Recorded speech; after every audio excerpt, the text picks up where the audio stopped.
안녕하세요. 박춘호 티버입니다. 7월 22일, 셋째 주인가요? 넷째 주가 되나요? 어닝 시즌의 중반전에, 후반전에 지금 진입하고 있습니다. 실적 시즌.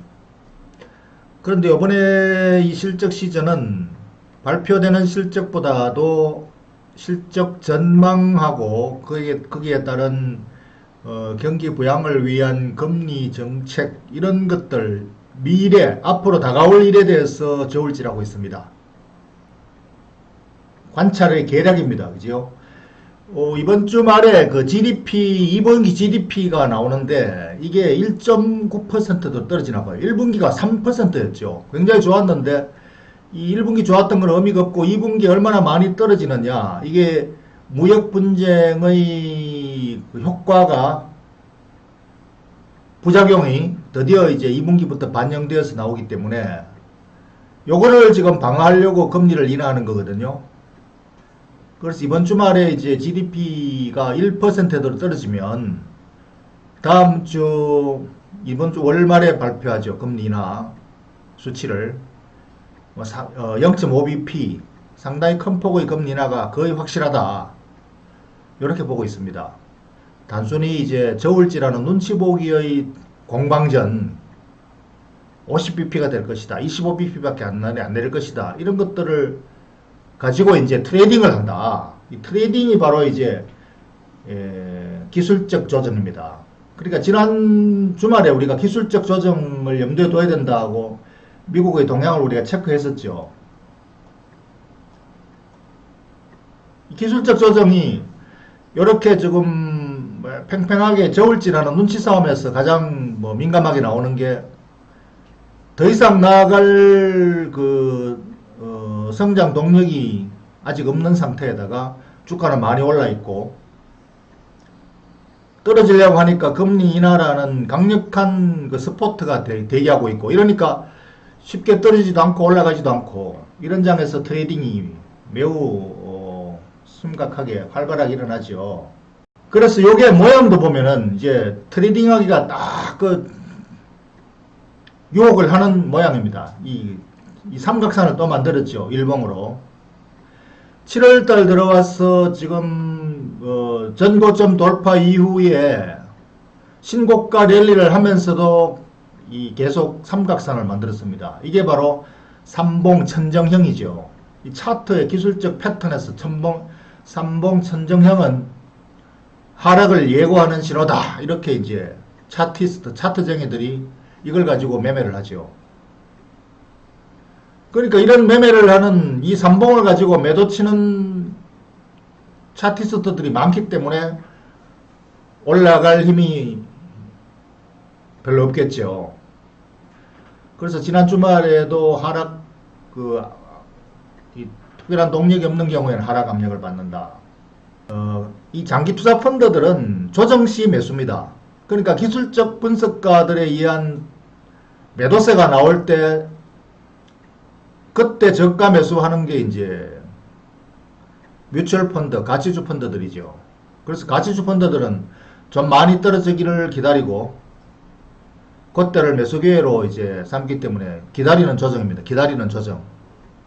들어오려고 하는 요 힘하고 팔려고 하는 힘하고 서로 이제 부딪혀서 이 창과 방패가 이제 누가 이기느냐 이번 주간에 공방전이 나옵니다.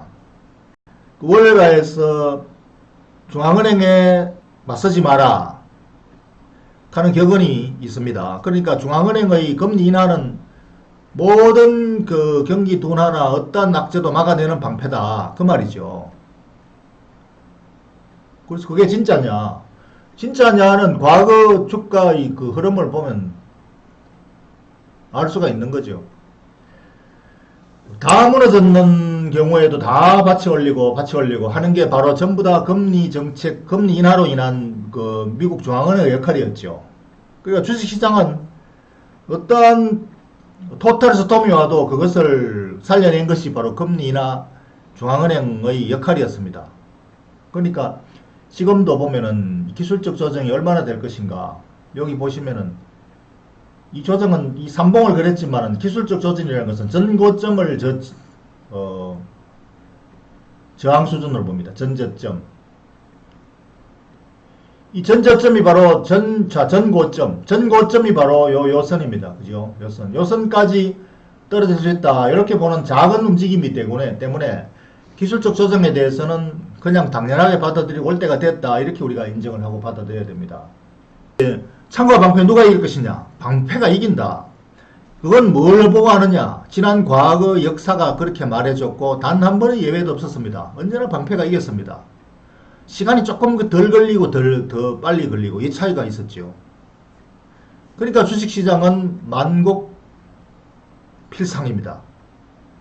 만 번을 꺾여도 결국 위로 올라가는 게 바로 중앙은행의 강력한 자본주의의 방어정책, 이 방패 때문이고, 지금도 이제 그 방패를 펼치고 항상 그 방어를 하고 있다. 이게 중요한 시사점이고, 그래서 우리가 믿을 수 있습니다. 시장을. 효과를 제일 많이 톡톡히 보는 데가 어디냐.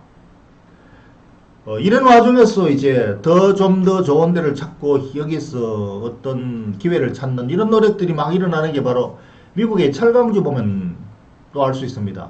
가장 그 경기의 사이클주 중에서 한물간 주식, 철강주, 미국 철강주가 사실 그걸 살리기 위해서 트럼프가 관세를 맨 먼저 철강에 때렸잖아요. 그죠? 미국 죽어가는 철강주를 살리려고.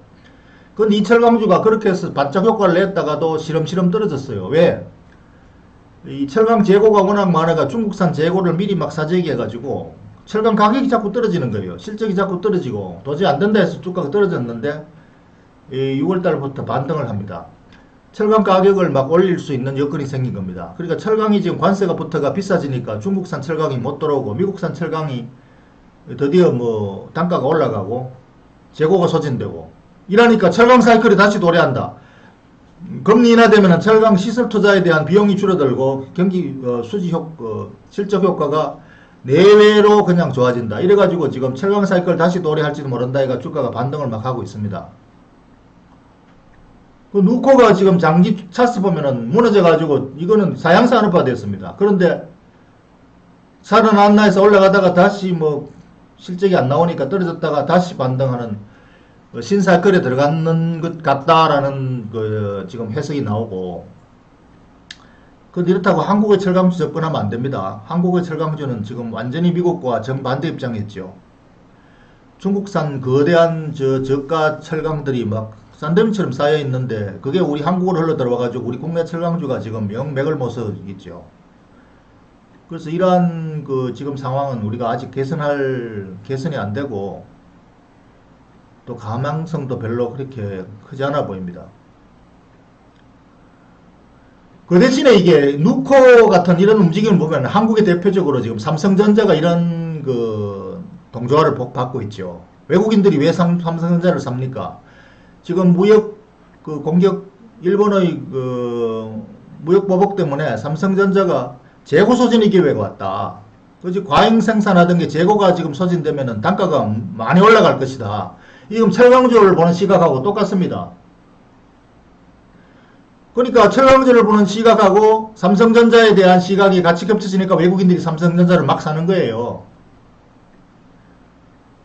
그래서 우리가 야 이게 뭐 무역 보복 받으면은 뭐 소재 이제 수입 못하면은 삼성전자 무너지겠구나, 폭망이네, 뭐 이렇게 비관하는 사람들은 의외로 지금 웬일이지 이렇게 뭐 이상해 보이겠죠. 그 주식시장은 언제나 기회를 찾아서 기회를 취득하는 쪽으로 움직인다. 뭐 소매소 위주들이 지금 불매운동 때문에 모나미가 올라가고 하이트진로가 올라가고 이런 거는 일시적인 효과입니다. 이런 걸 가지고 그 트렌드의 변화를 읽으면 안 되고, 이런 단기 트레이딩 하는 거는 그 트레이딩을 하는 사람들이 일시적인 그 눈치 싸움이기 때문에 투자자가 이런 데 따라다니면 안 되고, 어쨌든 이런 것들이 바로 어떻게든 기회를 찾아서 움직이는 자금의 흐름이다. 요렇게 이제 우리가 관찰하고 시사점을 찾고 투자에 대응을 하는 그런 공부의 기회로 이렇게 습득하면 된다. 이런 거를 뭐 오늘의 시사점이 아닌가 이렇게 생각해 보겠습니다.